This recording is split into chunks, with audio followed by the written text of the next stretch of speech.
Pratama Sinaga. Di sini saya akan membawakan segmen pada porsi podcast Sistem Informasi.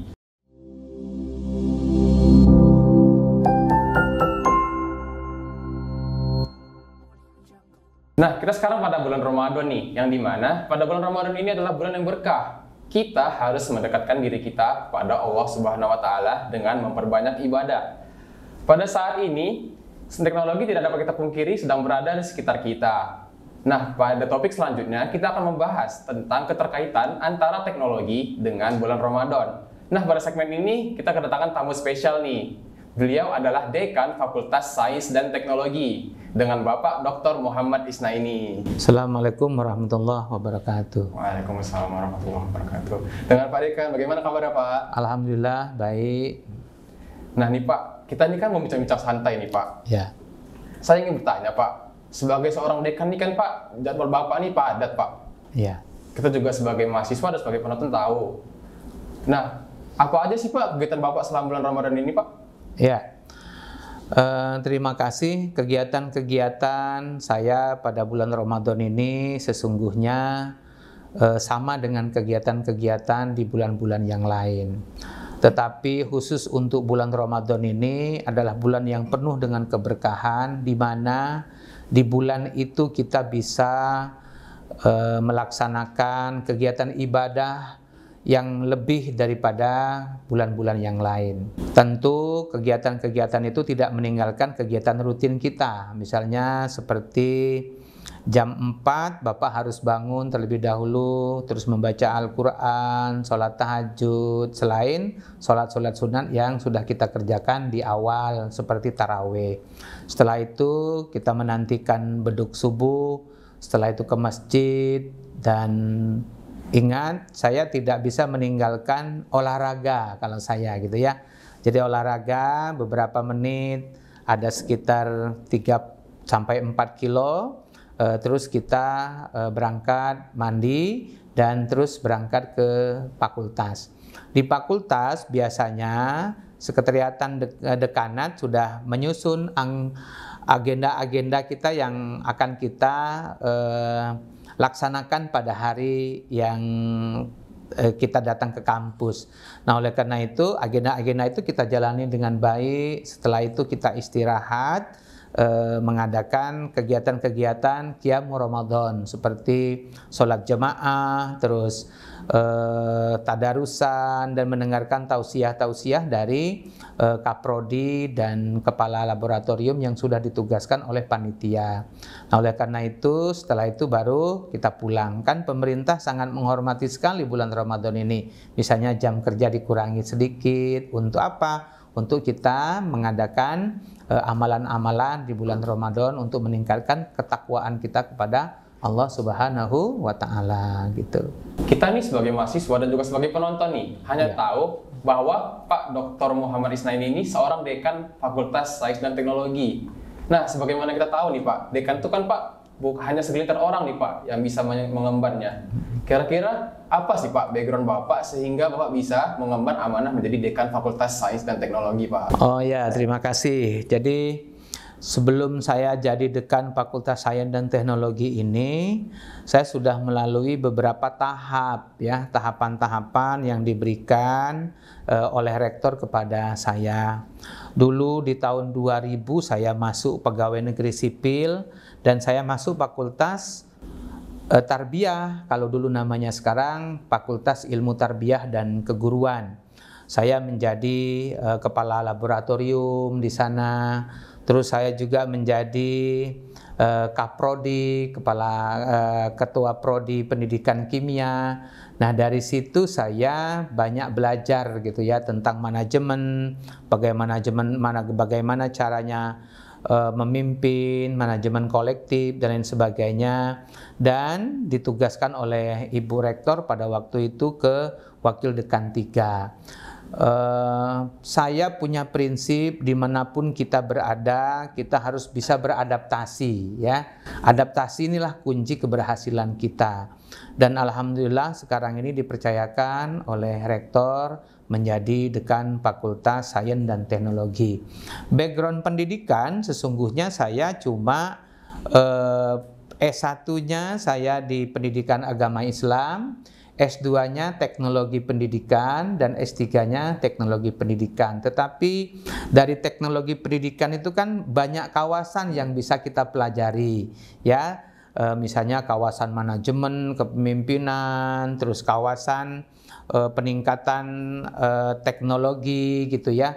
Nah, di kawasan-kawasan itulah kita pelajari sehingga insya Allah ke depan kita bisa sukses untuk memimpin di mana saja dan kapan saja gitu. Nah Pak, sebagai mahasiswa nih Pak ya, dan juga penonton mungkin ada yang dari mahasiswa, apa sih Pak tips dari Bapak membagi waktu nih Pak antara ibadah dengan kegiatan selama Ramadan nih Pak? Terkadang kan kita Pak males-malesan nih Pak, pas puasa nih Pak. Apa sih Pak tips dari Bapak agar menangani kemalasan itu Pak? Ya, sesungguhnya kan Allah sudah berfirman ya, wal asri innal insana lafi husrin illal ladzina amanu wa amilus solihati wa tawassaw bil haqqi wa tawassaw bis sabr. Wal asri, demi waktu. Jadi waktu ini memang harus kita manajemeni ya, tidak bisa kita berleha-leha untuk tidak mengatur waktu itu. Nah, oleh karena itu kalau kita di bulan Ramadan ini, kita harus bagi mahasiswa, bagi masyarakat, bagi kita semua harus mempelajari apa filosofi bulan Ramadan itu, apa hikmah bulan Ramadan itu.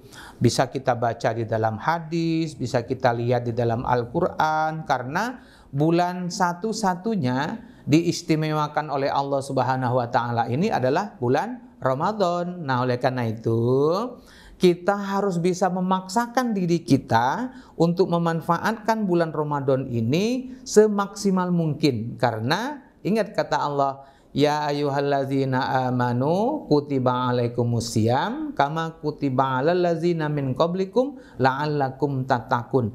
Akhir dari kegiatan-kegiatan Ramadan kita ini, akhir dari amalan-amalan bulan Ramadan kita ini, akhir dari aktivitas-aktivitas kita di bulan Ramadan ini, dan akhir dari manajemen waktu kita bulan Ramadan ini, kita akan mencapaikan derajat yang takwa kepada Allah Subhanahu wa Ta'ala. Masya Allah, kita hidup di dunia ini semuanya mengharapkan ketakwaan kepada Allah Subhanahu wa Ta'ala gitu ya. Nah, Pak, sebelum kita masuk ke topik yang selanjutnya lagi nih Pak, Ya. saya ingin mendengar nih pandangan Bapak. Kita ini kan Pak sudah berkecimpung di dunia teknologi Pak. Otomatis, apalagi di bulan Ramadan ini Pak, otomatis kita itu bisa membagi waktu nih Pak antara teknologi dan Ramadan Pak. Menurut Bapak, apa sih Pak peran teknologi dalam meningkatkan ibadah kita dalam Ramadan ini Pak? Iya. Teknologi itu sesungguhnya harus kita maknai dengan perkembangan ya, bisa juga pengembangan ya. Dan teknologi itu jangan kita maknai juga yang bersifat hardware-nya saja, tetapi software-nya juga harus kita maknai gitu ya.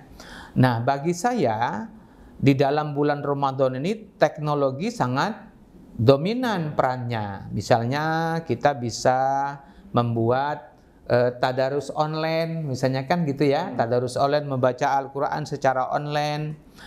Ada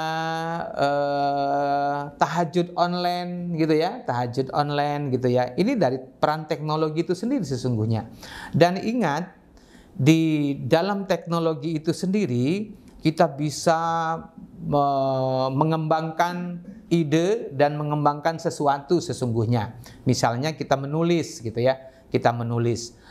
Khusus pribadi Bapak memanfaatkan teknologi menulis ini sangat luar biasa. Misalnya kita buat website atau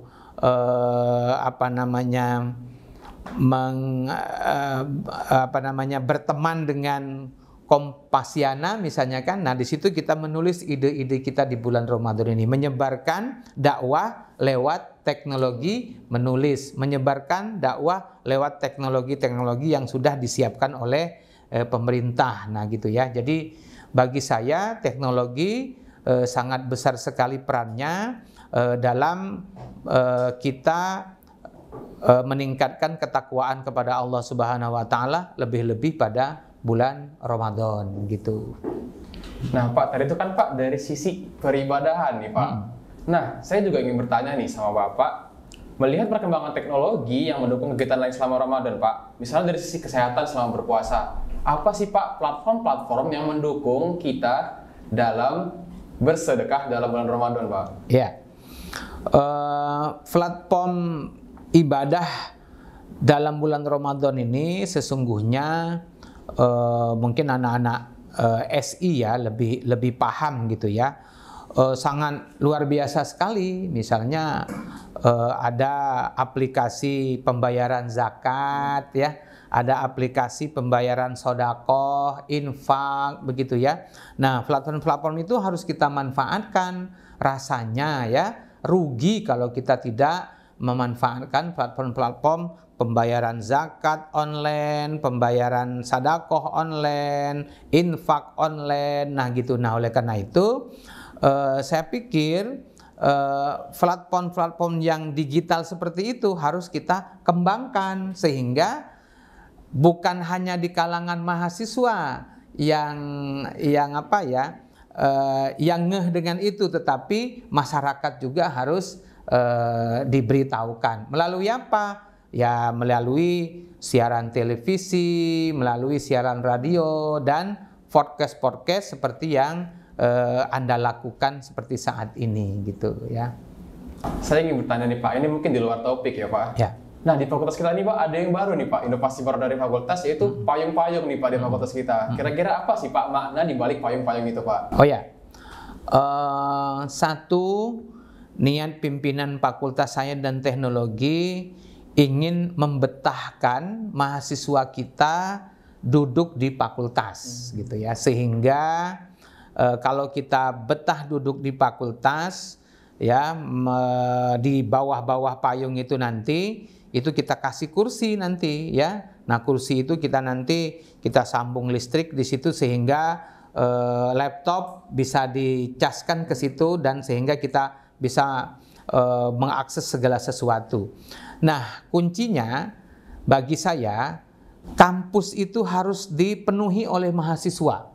Kampus itu bisa dosen dan mahasiswa betah gitu ya. Kalau dia betah di kampus, banyak program-program yang akan disampaikannya kepada masyarakat.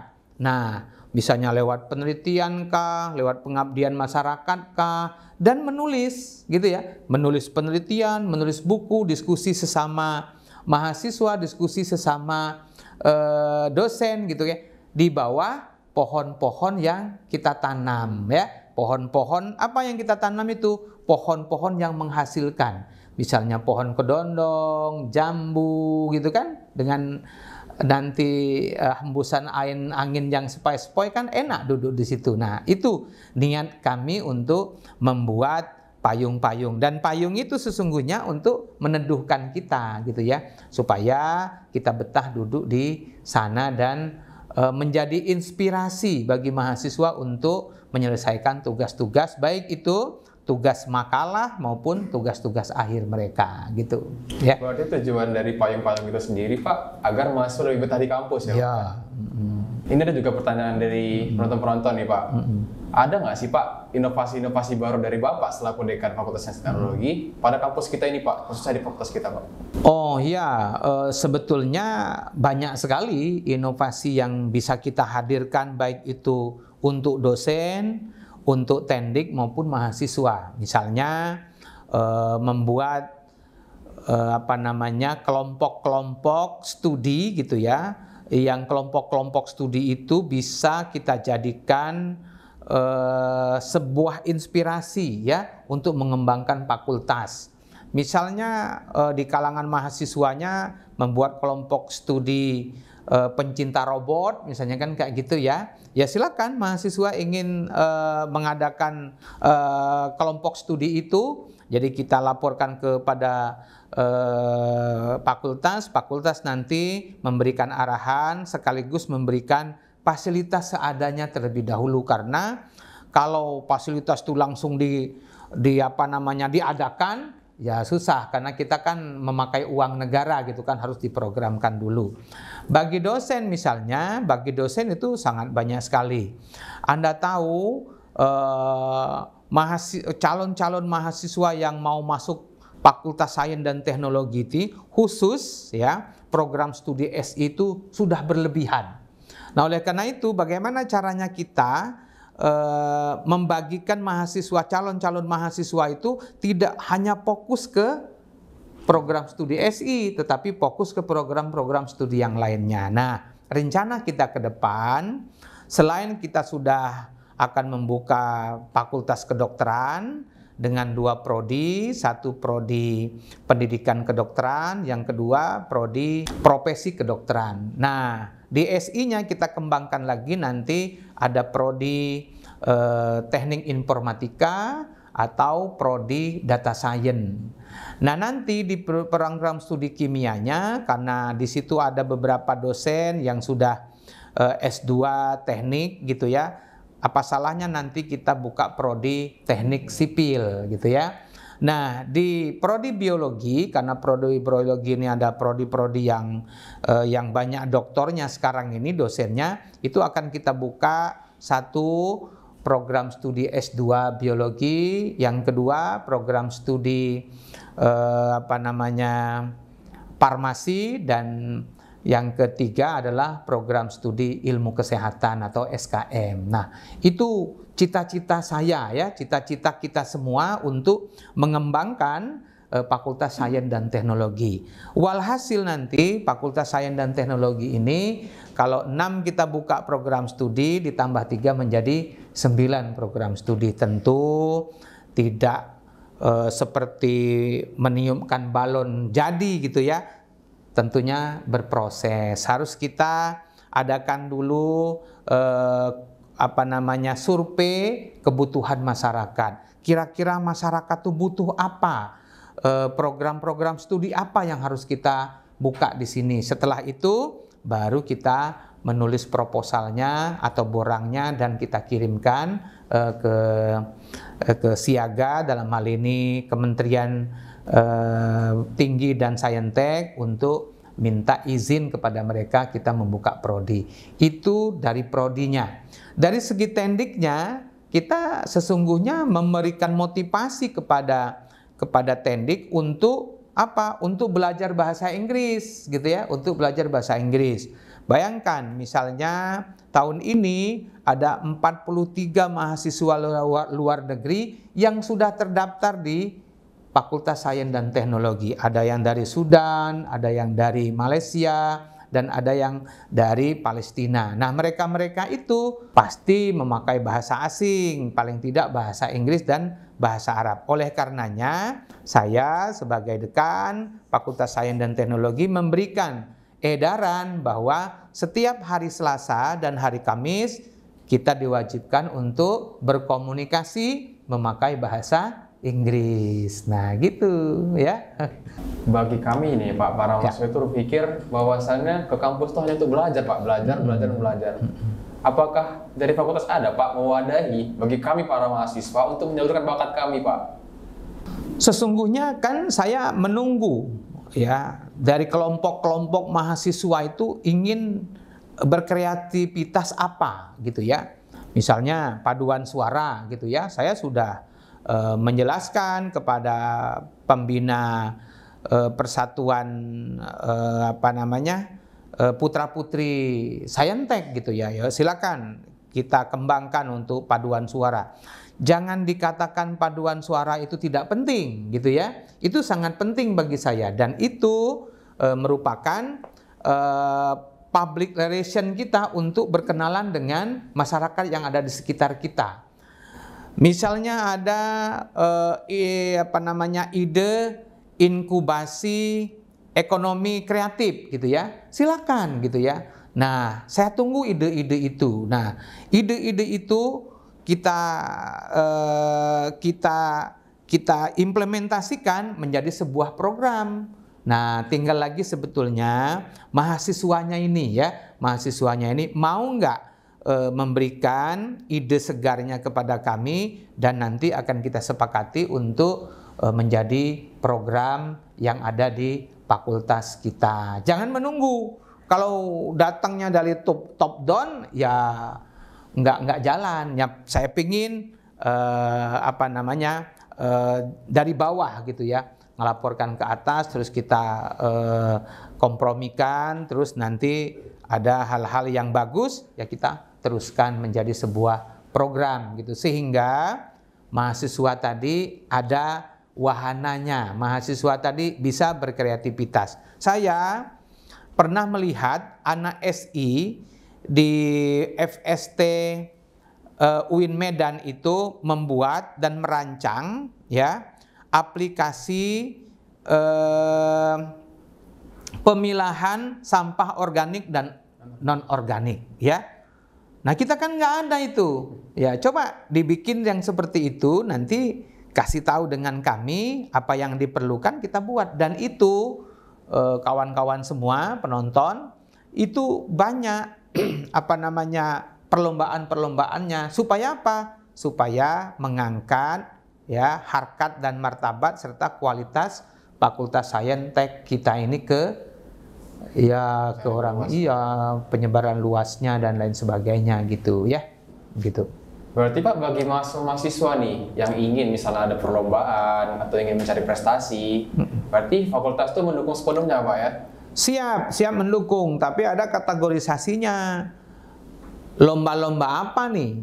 Kalau hanya lomba-lomba misalnya ya antar perguruan tinggi gitu ya, di lokal, regional gitu kan, saya pikir kita tidak ke situ orientasinya. Karena ingat, visi UIN Raden Patah ini pertama adalah apa visinya? Berkarakter Islami. Ya, tentunya kita tata dulu.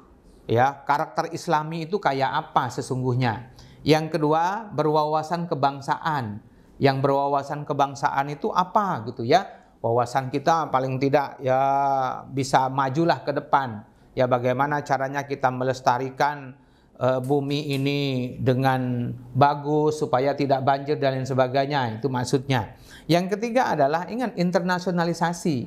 Nah, kita orientasinya tidak lagi lokal tetapi orientasinya ke internasional. Makanya dosennya kita upayakan untuk melanjutkan ke strata 3. Mahasiswanya kita ikut lomba untuk internasional gitu ya. Kalau hanya nasional atau regional itu tidak tertulis di borang akreditasi. Nah, jadi ada loh hubungan signifikan antara lomba yang diikuti oleh mahasiswa dengan peningkatan akreditasi program studi. Yang untungnya nanti kalau program studinya sudah terakreditasi unggul, ya mahasiswa sendiri sesungguhnya. Nah, gitu ya. Nah Pak, berdasarkan pemaparan kita tadi nih Pak, bahwasanya ada mahasiswa dari luar negeri nih Pak. Berarti fakultas kita ini Pak, Sains dan Teknologi di UIN Raden Patah Pak, sudah berada di kancah internasional nih Pak. Apakah benar Pak? Salah satunya itu, gitu ya. Salah satunya itu. Jadi kalau pimpinan-pimpinan itu ada namanya IKU, ya. Indikator kinerja umumnya apa? Indikator kinerja utamanya apa? Nah, dekan ada indikator kinerja utamanya, wakil dekan ada indikator kinerja utamanya, terus Kaprodi ada indikator kinerja utamanya, dan Kabak ada indikator kinerja utamanya. Nah, salah satu IKU Fakultas Sains dan Teknologi itu adalah ya adanya mahasiswa luar negeri. Nah, kalau kita sudah mengadakan itu berarti kita lepaslah IKU itu sudah 100% IKU itu. Tetapi tidak hanya itu saja. Penulisan-penulisan yang diberikan mahasiswa, misalnya diterbitkan mahasiswa di jurnal, diterbitkan mahasiswa di majalah, itu kami harapkan karena itu juga untuk mendukung IKU kita selain visi UIN Raden Patah yang sudah tertera di Renstra maupun di statutanya begitu ya. Jadi bagi saya sifat mutlak sesungguhnya kegiatan-kegiatan yang dilaksanakan atau perlombaan-perlombaan yang diikuti oleh mahasiswa itu adalah perlombaan-perlombaan yang memang skalanya nasional dan internasional, baik itu individu maupun kelompok. Nah, kalau itu silakan diajukan ke fakultas gitu kan. Jadi fakultas nanti bisa merencanakan atau memberikan anggaran, paling tidak bantuan gitu ya, bantuan untuk mahasiswa yang mengikuti lomba tersebut. Tetapi tidak bebas ya.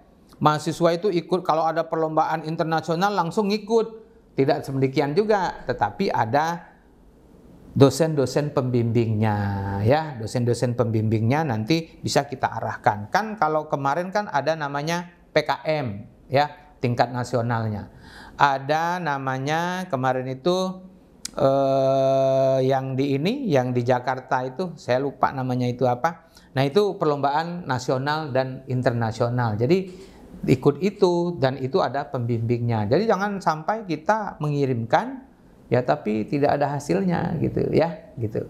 Alhamdulillah, terima kasih banyak Pak Dr. Muhammad Isnaini atas pemaparannya dan tips-tips terkait ibadah dan pemanfaatan teknologi yang diberikan oleh beliau. Nah Pak, apa sih Pak pesan terakhir bagi Bapak atau pesan nih dari segala pemaparan yang diberikan kepada para penonton nih Pak? Yang pertama menyangkut bulan Ramadan ya. Mumpung bulan Ramadan ini baru 17 hari ya, 17 hari.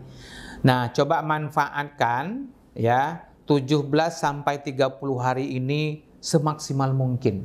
Karena sekali lagi Allah memberikan kenikmatan dan kemaghfirahan kepada kita hanya 1 bulan di dalam 12 bulan itu. Rasanya rugi mahasiswa, dosen dan teknik tidak memanfaatkan bulan suci Ramadan ini khususnya.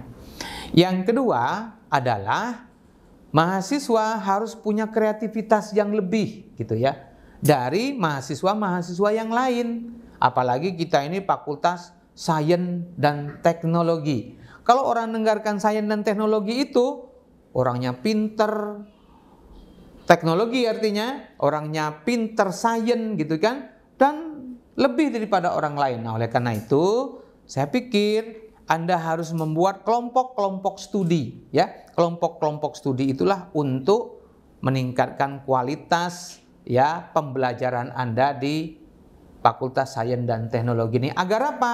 Agar Anda cepat selesai. Cita-cita saya ya kepada mahasiswa Fakultas Sains dan Teknologi ini tidak hanya sekedar ya kuliah, tetapi kita batasi kuliahnya itu paling tidak 3,5 tahun harus selesai.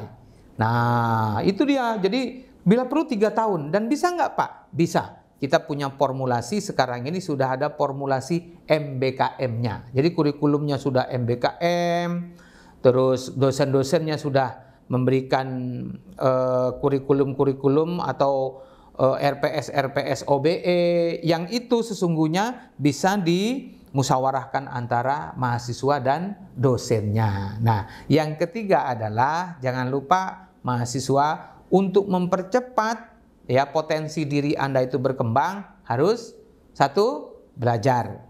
Yang kedua belajar, dan yang ketiga belajar. Itu saja tipsnya. Terima kasih. Terima kasih banyak Pak Dr. Muhammad Isnaini. Terima kasih atas pemaparannya dan juga kesimpulannya. Ditunggu nih episode selanjutnya dari Porsi Podcast Sistem Informasi. Silahkan like dan subscribe di bawah.